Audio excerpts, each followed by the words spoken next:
আলাইকুম সবাইকে। আজকে আমাদের সাথে আছে ইমরান আলী খান ভাইয়া, যে কিনা রিসেন্ট লাস্ট যে IFBB প্রো কোয়ালিফায়ার লিগ থাইল্যান্ডে মেন্স ফিজিক ক্লাস বি নোভিসে ফার্স্ট রানার আপ হয়েছেন। সো হিউজ কংগ্রাচুলেশনস ভাইয়া। Thank you so much, thank you so much. আর আপনার সাথে আমি কিছু কোশ্চেন আনসার মোমেন্ট চলবে। জি। So IFBB pro qualifier stage মানে ওয়ার্ল্ড ক্লাস প্রেশার। পোডিয়ামে দাঁড়ানোর মুহূর্তে আপনার মাথায় প্রথম কি চলছিল? রেজাল্ট, কান্ট্রি, না নিজের জন্য জার্নি? এখানে ফার্স্ট প্রায়োরিটি সবসময় নিজের দেশকে প্রেজেন্ট করা, ওইটা সবার প্রথম চলতেছে। যে নিজের দেশকে যেহেতু প্রেজেন্ট করতে আসছে, অবশ্যই ভালো করতে হবে। দেন সেকেন্ড প্রায়োরিটি হচ্ছে হলো নিজের জন্য, আর থার্ড প্রায়োরিটি হচ্ছে হলো আমার অডিয়েন্স, যারা আমার ফ্যান ফলোয়ার্স, তাদের জন্য। এটি হচ্ছে। আর অনেক হেকটিক একটা প্রেশার ছিল, কাজ it's my first international journey. এখানে অনেক প্রেশার ছিল, কাজ এবার সবাই বলতেছিল যে জার্নিটাকে আমরা মুভমেন্টটাকে হচ্ছে হলো এনজয় করার জন্য যাব, বা ফার্স্ট টাইম হিসাবে জাস্ট একটা গেম, এটা জাস্ট একটা ইয়ে করার জন্য, মানে দেখার জন্য, বা এই ইনফরমেশন কালেক্ট করার জন্য। আমার কাছে এই জিনিসটা মনে হচ্ছে না, আমি কখনোই যে কোনো গেমই যখন আমি পার্টিসিপেট করি না কেন, মাথার মধ্যে একটাই চিন্তা থাকে যে আমি যাই করবো না কেন, মানে যেটাই করবো না কেন, আমার ওইখানে যেন একটা প্লেস অবশ্যই থাকে। আমি ওই মাইন্ডসেটটা নিয়ে নিজেকে ওইভাবে প্রেজেন্ট করে যাই সবসময়।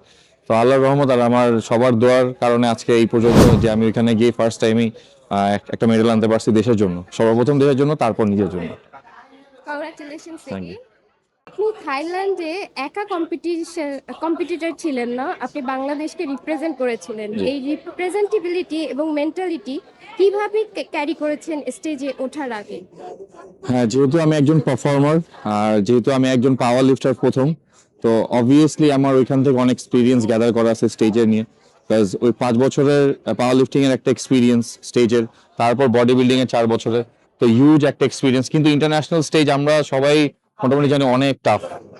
আমাদের দেশ থেকে টাফ, যেহেতু নিজের কান্ট্রি না, বাইরের কান্ট্রিতে খেলতে আসছি, ওখানে অনেক প্রেশার ছিল। দেখা গেছে যে আমরা সিচুয়েশনগুলো এভাবে হ্যান্ডেল করতে পারতেছিলাম না।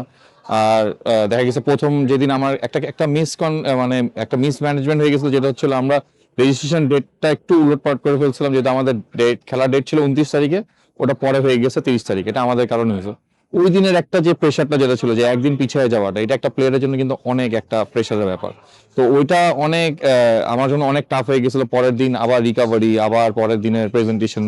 তো মানে অল ওভার আমরা ওটা কোনোভাবে না কোনোভাবে কোপ আপ করেই ফেলছি। আর রেজাল্ট আমাদের আমাদের ইয়ে অনুযায়ী অনেক ভালোই আসছে, ভালো আসছে। জি।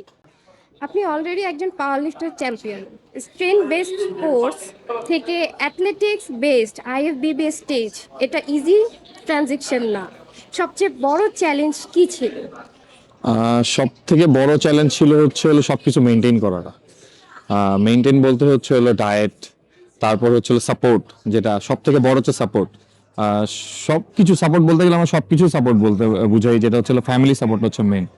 তো ফ্যামিলি সাপোর্টটা না থাকলে কিন্তু এত বড় স্টেজে যাওয়াটা আসলে আমার জন্য অনেক টাফ ছিল। আমার ফ্যামিলিতে আমার মা, আমার ওয়াইফ, আমার বোন আমাকে প্রথম থেকেই থ্রুআউট দেওয়া, মানে একদম সর্বপ্রথম থেকেই সাপোর্ট দিয়ে আসছে এই জার্নিতে, স্পেশালি মাই ওয়াইফ।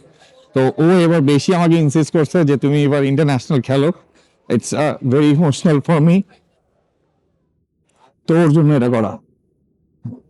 আপু, আমার মনে হয় প্রত্যেকটা অ্যাথলেটের এরকম ওয়াইফ থাকা উচিত, সাপোর্টার থাকা উচিত, যাদের কারণে এই আমাদের দেশে এত বড় বড় সুন্দর সুন্দর জিনিসগুলো আসে। ইয়েস। সো থ্যাংক ইউ ভাবি। এই কম্পিটিশন প্রিপারেশনের সবচেয়ে নন নেগোশিয়েবল জিনিসটা কি ছিল? ডায়েট, পোজিং, রিকভারি, না মেন্টাল কন্ট্রোল? মেন্টাল কন্ট্রোলটা, কাজ এটা হয়ে গেছে, প্রবলেমটা হয়ে গেছে কি মেন্টাল কন্ট্রোলটা। কাজ আমি সবাই জানে যে আমি বিগত 4 বছর ধরে টানা কম্পিটিশন করে আসছি, আর এই বছর আমি প্রায় 4টা কম্পিটিশন একসাথে কম্পিট করছি। তো মেন্টাল প্রেশারটা অনেক বেশি ছিল, কাজ ন্যাশনাল শেষ করে 20 দিনের ব্যবধানে আবার রেডি হয়ে আবার পিক কালেক্ট করে দেন আমাকে আমার দেশের বাইরে খেলতেছে, এটা মানে সব থেকে বেশি টাফ ছিল আমার জন্য। তো এখানেই মাইন্ডসেটটা এভাবেই রেডি হয়েছে, যে আল্লাহর রহমত, যে আমি যদি একটু টাইম পাই, একটা বছর যদি একটু সুযোগ হয়ে আসে, ইনশাল্লাহ যদি সবার দোয়া থাকে, বড় কথা না, কিন্তু আমি বলতেছি পুরোটা ইনশাল্লাহ আমার আসতে পারে, আমার থ্রুতেই হয়তো আসতে পারে দেশে। ইনশাআল্লাহ, এটা আমরা দোয়া করছি। হ্যাঁ। অনেস্ট কোশ্চেন, বাংলাদেশের ইন্টারন্যাশনাল আইএফবিবি স্ট্যান্ডার্ডের মধ্যে সবচেয়ে বড় গ্যাপ আপনি কোথায় দেখলেন? যেটা হচ্ছে হলো আমরা যেই নলেজটা এখান থেকে গ্যাদার করতে পারছি সেটা হচ্ছে ডিসিপ্লিন। তা আমাদের এটার অনেক ল্যাকিং আছে যে আমরা অনেক কিছুই জানি না।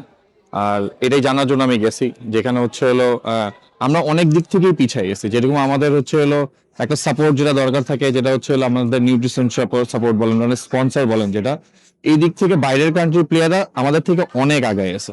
ছোট থেকে ছোট প্লেয়ার যেহেতু দিন দিন যে দেশকে রিপ্রেজেন্ট করতেছে, তাদের একটা ব্যানার অবশ্যই আছে, তাদের গায়ে বলেন বা তাদের সাথে বলেন, ফেডারেশনের সাপোর্ট বলেন, সব ধরনের সাপোর্ট তাদের একটা আছে।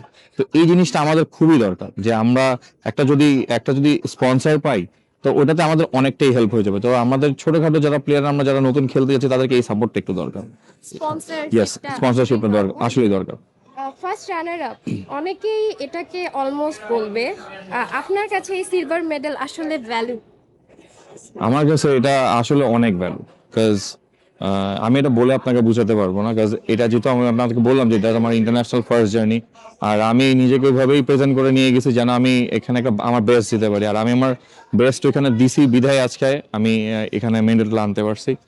আর এটা আমার জন্য আসলেই, মানে আমি এটা আসলে বলে বুঝাতে, একটা প্লেয়ার কখনো এটাকে বলে বুঝাতে পারবো তার জন্য এটা কি, তার জন্য এটা সবকিছু, আমার জন্য এটাই সবকিছু। আর ইনশাল্লাহ সবার দোয়া থাকলে এটার থেকে বেটার ইনশাল্লাহ আসবে। গোল্ড আসবে। গোল আসবে ইনশাল্লাহ, গোল আসবে। এই পারফরমেন্সের পর নেক্সট টার্গেট কি? আর আইএফবিবি প্রো কার্ড সেটা কতটা রিয়েলিস্টিক্যালি আপনার রোড ম্যাপে আছে?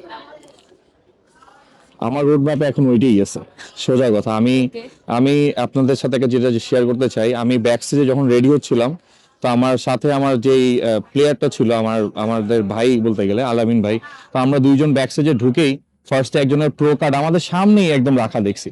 তো আমাদের দুজনেরই চোখ ওটাতে গেছে।